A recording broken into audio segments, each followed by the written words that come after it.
Good morning. जय मसीह की। बड़ा अच्छा लग रहा है कि मैं अपने चैनल पे फिर से हाजिर हो सकती हूँ और नए संदेश के साथ। I am here with a new message this morning and I am sure you all are waiting for my next message. Let's pray before we begin. Our Father in heaven, once again, it's a privilege that we can come to our channel and share God's word with them. Help me to speak your word so that I'll be able to speak the way you want me to speak, not the way I want to speak. Bless me and give me power of the Holy Spirit so that each word that is coming out of my mouth is coming from the power of the Holy Spirit. Forgive all my sins, for I ask this few blessings in Jesus' name. Amen.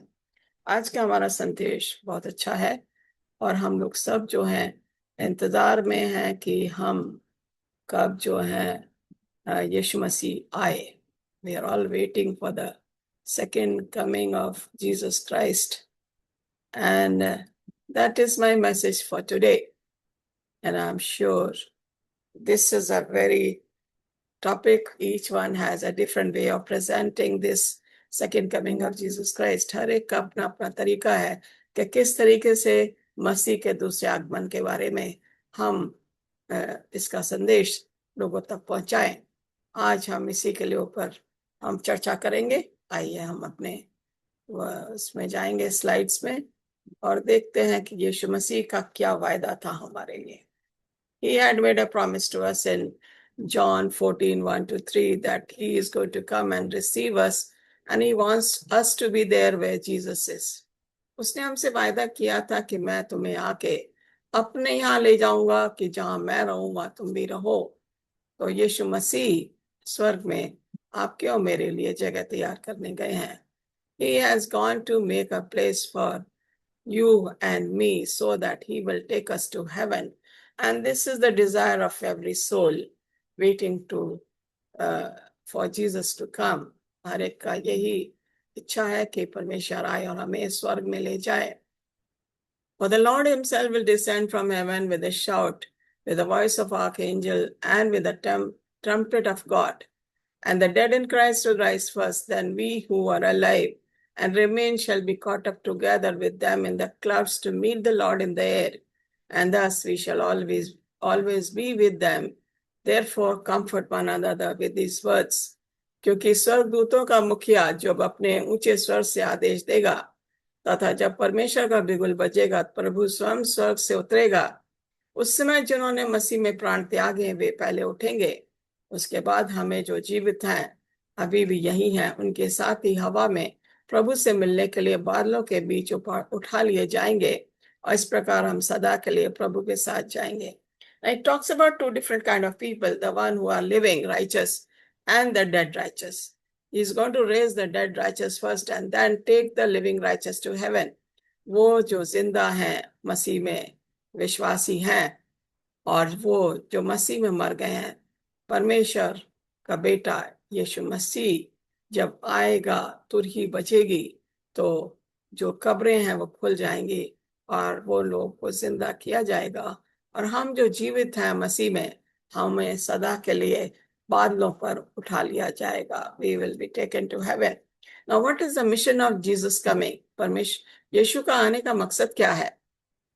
He says, behold, I am coming soon. My reward is with me, and I will give to each person according to what they have done. यहाँ पे लिखा हुआ है यीशु मसीह का आने का मकसद है कि वो हमें एक ऐसा उपहार देगा जिसका हम इंतजार कर रहे हैं। To resurrect the righteous dead from their graves. एक मकसद जो है सबसे पहला जो मकसद है that he wants to resurrect the righteous people from their graves wherever they are, चाहे वो नदी में बह गए हों, चाहे वो समुद्र में है, चाहे वो कहीं भी हो या प्लेन क्रैश में है, सब जगह से मसीह के लोगों को जिंदा किया जाएगा और वो मसीह के साथ खड़े होंगे। वो जो टू रिवॉर्ड द सेंट्स जिन्होंने मसीह के लिए सताहट का समय सहा है, those who have been persecuted and they have been rewarded as saints, they also will be going to heaven. Living righteous will be caught up together in the air. जो जिंदा मसीही लोग हैं उनको आसमान में ऐसे ही उठा लिया जाएगा, हवा में हम लोग उठेंगे। To separate the righteous people from the wicked people एक और मकसद है। जो दुष्ट लोग हैं उनको मसीही लोगों से अलग किया जाएगा, रास्तबाज लोगों से अलग किया जाएगा, और जो दुष्ट लोग हैं वो अपने आप ही मसीह की महिमा को देख के वो खत्म हो जाएंगे। और आखिरी है to bound Satan for 1000 year.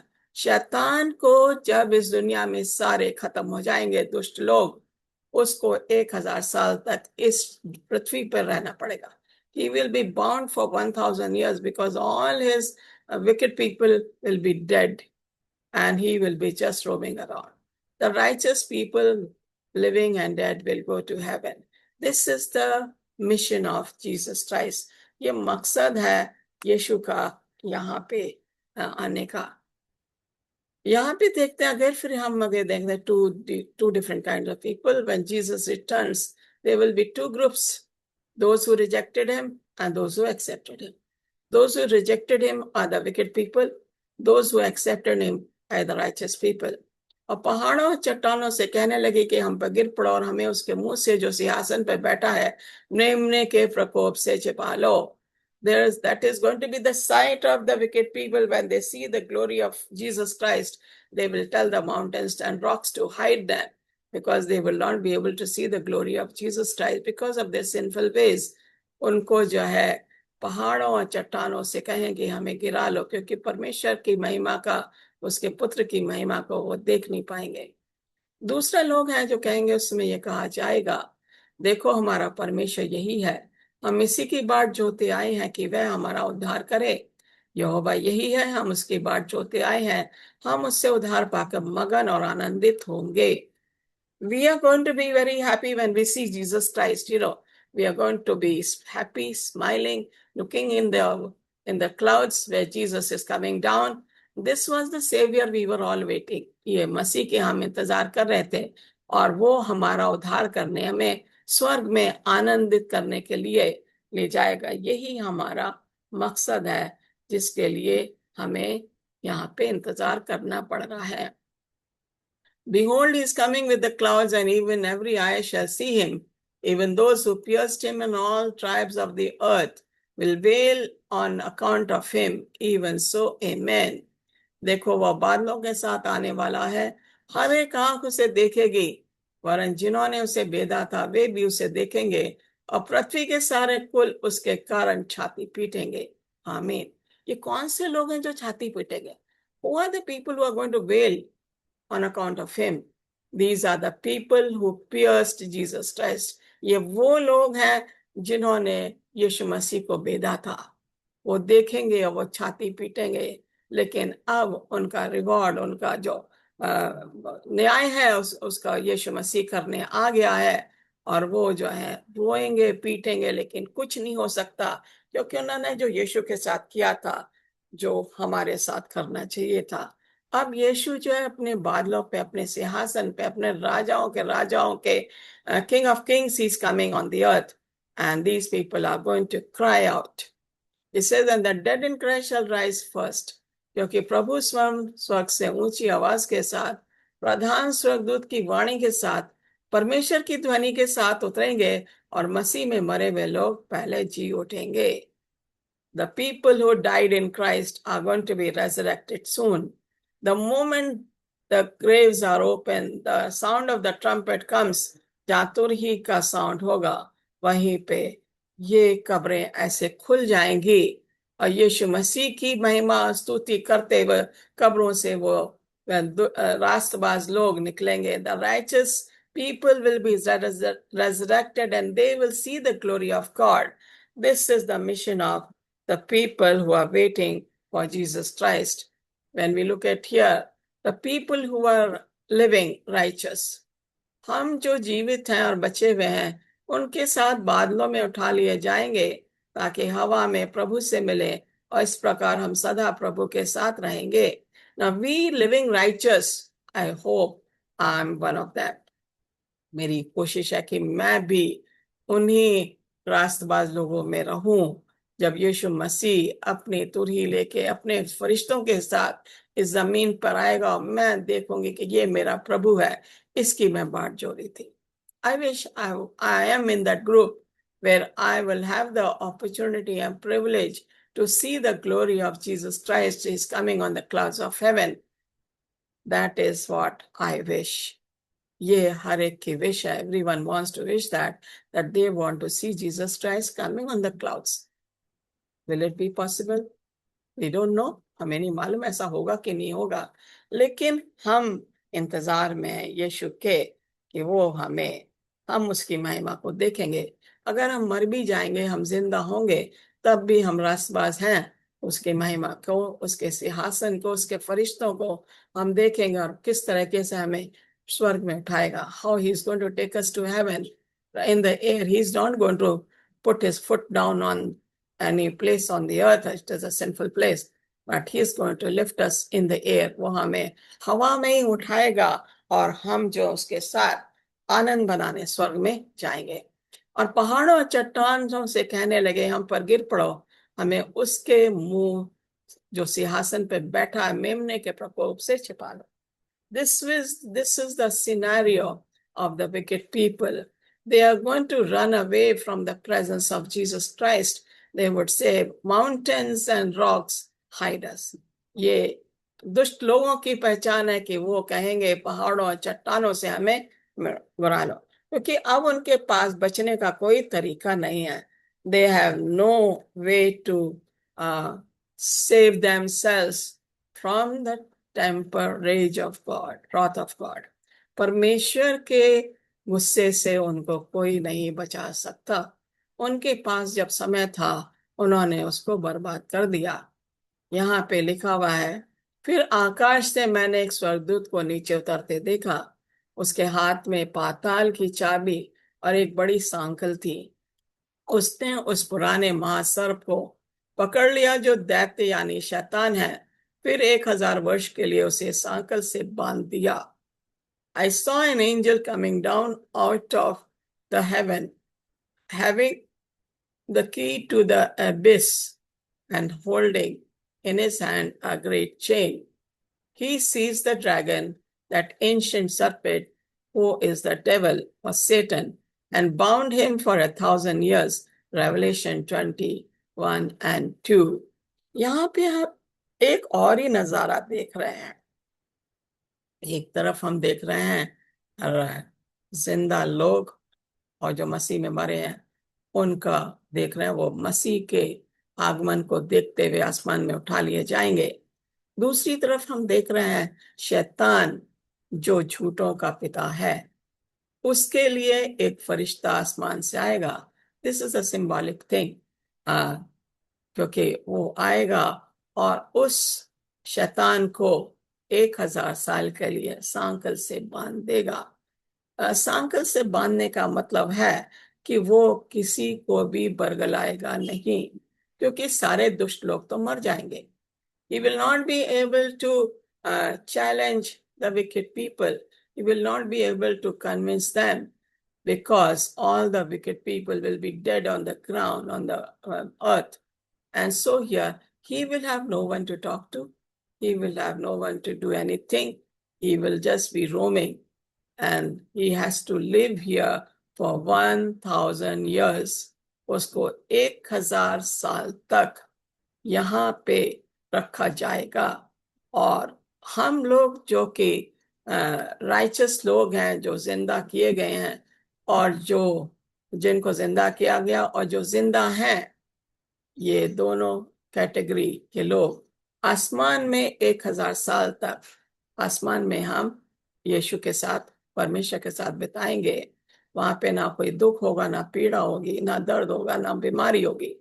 We will spend 1,000 years in heaven, while Satan will be bound here on the earth for 1,000 years. He will have no one to talk to. He will just be roaming here, and he will have to spend 1,000 years. 1000 साल का समय बहुत लंबा होता है. And he has to spend here till Jesus comes third time on this earth to punish and reward the wicked. जब यीशु मसीह 1000 साल के बाद नए यरूशलेम में आएंगे, तो उस टाइम में जो दुष्ट लोग हैं उनको जिंदा किया जाएगा और उनका न्याय होगा जब आसमान से आग और गंधक बरसेगी. They will be punished when Jesus comes on the third time. with in his glory again in the New Jerusalem. So earth has to be purified, and therefore these people will be resurrected, and their fire and sulfur comes down from heaven to punish them forever and ever. This is going to be the reward of the wicked. ये दुष्ट लोगों की सजा है जो कि उन्हें 1000 साल के बाद मिलेगी जब उन्हें जिंदा किया जाएगा। उन लोगों को भी सजा मिलेगी जिन्होंने मसीह को बेधा था। Those who pierced Jesus, even they will be punished here. When we look at here, शेष लोग 1000 वर्ष पूरे होने तक फिर से जीवित नहीं है। This is talks about the rest of the dead lived not again until the 1000 years was finished. The wicked people had to be lying dead on the earth. They will have to be there lying in that state for 1000 years. This is the first resurrection. Okay. In the first resurrection, we see righteous dead are resurrected. In the second resurrection, wicked dead will be resurrected. There are two kinds of resurrection here. दो तरह का पुनरुत्थान है। पहला वाला जो righteous थे, मसीह में लोग जो मरे थे, उनको जिंदा किया जाएगा। और दूसरा पुनरुत्थान होगा जो दुष्ट लोग हैं 1000 साल के बाद, जब शैतान को 1000 साल पूरे हो जाते हैं, 1000 साल के बाद उन दुष्टों को जिंदा किया जाएगा ताकि उनके साथ न्याय हो सके। This is the first resurrection. Blessed and holy is he that has part in the first resurrection. धन्य वो है जो पहले पुनरुत्थान में जिंदा हुआ, और जो अधर्मी है उसको दूसरे पुनरुत्थान के लिए 1000 साल तक उसको वेट करना पड़ेगा, फिर उसको जिंदा किया जाएगा। On such the second death has no power. जो राइचस लोग हैं, जो मसीह में लोग हैं, उनको कोई दूसरी मौत नहीं मिलेगी। उनको दोबारा रेजरेक्ट करने की जरूरत नहीं, क्योंकि पहली बार रेजरेक्ट करके उनको आसमान में उठा लिया गया। On such the second death has no power, but they shall be priests of God and Christ. ये कह रहा है इन व्यक्तियों पे दूसरी मृत्यु का कोई अधिकार नहीं है। वे पवित्र, धन्य है जो पवित्र है, पहले पुनरुत्थान में भाग ले रहा है। ये कह रहा है they shall be priest of God, वो परमेश्वर के एक याजक और यीशु मसीह के याजक के तौर पे आसमान में वो हमेशा 1000 साल तक राज्य करेंगे। हम यहाँ देख रहे हैं कितना अच्छा नजारा होगा। What a nice scenario it is going to be when we will be in heaven. Are we waiting for that day? Sure enough, we are waiting for that day, and God is going to soon take us to heaven. Now we see here, then we who are alive, who are left, will be caught up in the clouds together with them to meet the Lord in the air, and so we will be with the Lord forever. हम पहला थेसलोनिकी 4:17 में कहा है, हम जो रास्तबाज लोग जिंदा हैं, हमें आसमान में उठा लिया जाएगा। ओके, उसके बाद हम जो जीवित हैं अभी भी यही हैं, उनके साथ ही हवा में प्रभु से मिलने के लिए बादलों के बीच उठा लिए जाएंगे, और इस प्रकार हम सदा के लिए प्रभु के साथ हो जाएंगे। We will be with Jesus forever. हम यीशु मसीह के साथ आसमान पे उठा लिए जाएंगे, और 1000 साल तक हम यीशु मसीह और प्रभु के साथ होंगे। अब यहाँ देखते हैं 1000 साल के बाद यीशु फिर आएगा, यरूशलेम सेटअप होगा, इस पृथ्वी को आग और गंधक से पवित्र किया जाएगा, तब नई धरती फिर से शुरू होगी। ये वो नजारा होगा हम रास्तबाज लोगों के लिए जो मसीह में मरे हैं और जिंदा किए हैं। प्राण देने तक विश्वासी रहो तो मैं तुझे जीवन का मुकुट दूंगा। Be faithful unto death and I will give you the crown of life. Revelation 2:10. जब तक हम इस दुनिया में जिंदा हैं, हमें वफादार रहना है, मसीह के साथ बने रहना है, मसीह के सुसमाचार संदेश को अपने तक सीमित नहीं रखना, बल्कि लोगों तक पहुंचाना है, ताकि वो लोग भी मसीह के राज्य के लिए अपनी तैयारी कर सकें। He says, be faithful unto that. पर मृत्यु तक आप वफादार रहो। And I will give you the crown of life. I'm sure all of us are waiting for the crown of life on our head. हम सब इंतजार में हैं कि कब यीशु हमारे सर पे वो मुकुट डालेगा जब हम आसमान में जाएंगे। ये तभी हो सकता है जब हम वफादारी से मसीह के साथ रहेंगे। यहाँ पे कह रहा है watch and pray, watch and pray so that you will not fall into temptation. जागते रहो और प्रार्थना करो ताकि तुम परीक्षा में ना पड़ो। ये परमेश्वर का संदेश है। We have to be watch and pray continuously, and God is with us. Our Father in heaven, once again, we want to thank you for everything you do for us. Thank you for helping me to prepare this message and bring it out. I want to pray for all my viewers so that they'll be able to read it and watch it and prepare themselves for the heavenly kingdom. We commit all of us into your care. Bless us for the rest of the day, for we ask this few blessings in Jesus' name. Amen. Thank you. मैं फिर आपके पास जल्दी आऊंगी